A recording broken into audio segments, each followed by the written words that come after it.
I remember in 1992, I'm sorry, during the summer vacation when Swami would come to Vrindavan and Kodaikanal, I was doing my PhD at that time. So I thought that it would be a right time for me to go to Visakhapatnam.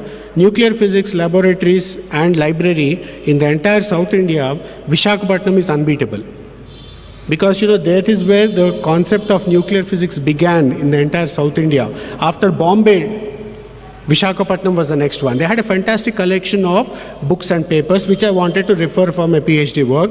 So I requested and I prayed to Bhagwan, Swami, in the summer vacation, when you are not here, may I go to Visakhapatnam and do my literature survey? And Swami said, go. So it so happened that I went to Vizag, and as it happens, people there found out that a student of Swami had come here, and when we came there, he immediately, they asked, would you be willing to give a talk to the Samiti?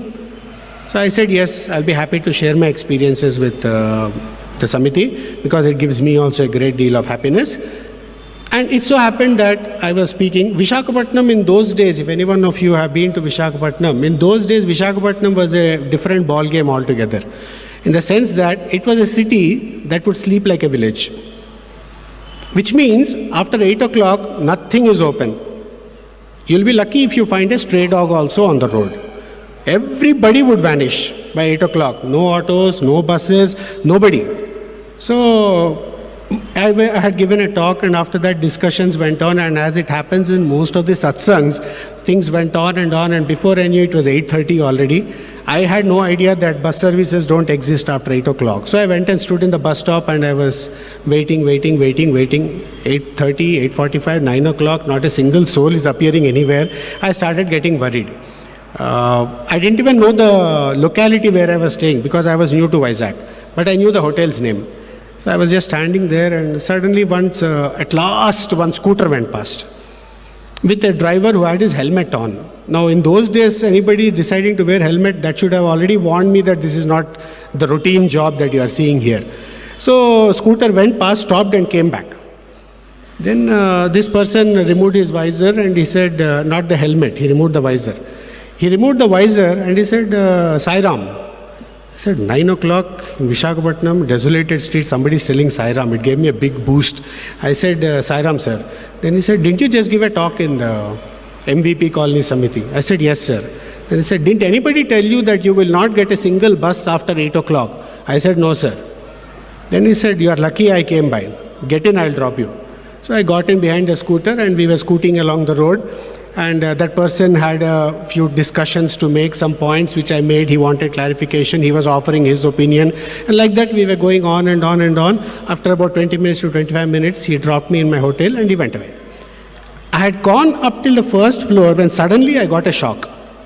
Throughout the journey, I had never told this man where I was staying. No one knew. Like a rocket-guided missile, like a laser-guided missile, he had dropped me at exactly the doorstep of my hotel and vanished. I ran down the steps like a madman. Saw on the road, there was nobody there. Road was again empty. So I thanked Swami. I said, it must have been you. I would have been lost if you had not come today. And I went. Time went past. Everything was over. Summer course was taking place. So I came back again to attend the summer course. And Swami was distributing the badges and other things. And he called me inside to distribute. And after everybody left, suddenly he caught my collar and pulled me back. And he said, "Hey, mera watch leda," he said. I said, wow, I'm going to get a watch. I said, no, Swami, no watch, no watch. Gave me a fat rap on my head and said, I'm not going to give you a watch. When you are talking in public, don't you see the clock? I didn't understand. Then he said, just because there's a mic and just because there's an audience, time చూసుకోకుండా మాట్లాడతారా? 8:00, if I had not come, what would have happened to you, he said. Then everything fell into place for me. That's why if you would have noticed, one of the first things I did was, the clock is ticking there. And thankfully there's a clock there. So, but this is not the first time that he used to come and, protect us, because I was involved with a holy task. I was giving people happiness. I was myself feeling very happy. Every time, you share an experience of Bhagwan, it's almost like the entire incident is flashing in front of our eyes.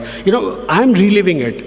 Just like I'm trying to make that experience relive for you once again. So when we get involved in such a sacred activity, what is the reason that Bhagwan shouldn't be standing there and making sure that we are getting the full benefit out of it? And one of the best benefits you can think of is save the speaker. So I got saved that day. So this is how basically he finds that every time we get involved in this activity selflessly, we don't really need to bother about our benefits, our welfare. Swami is always there guarding us. Now that is that environment I was talking about. This environment is not just about making the activity a success. It is about our welfare also.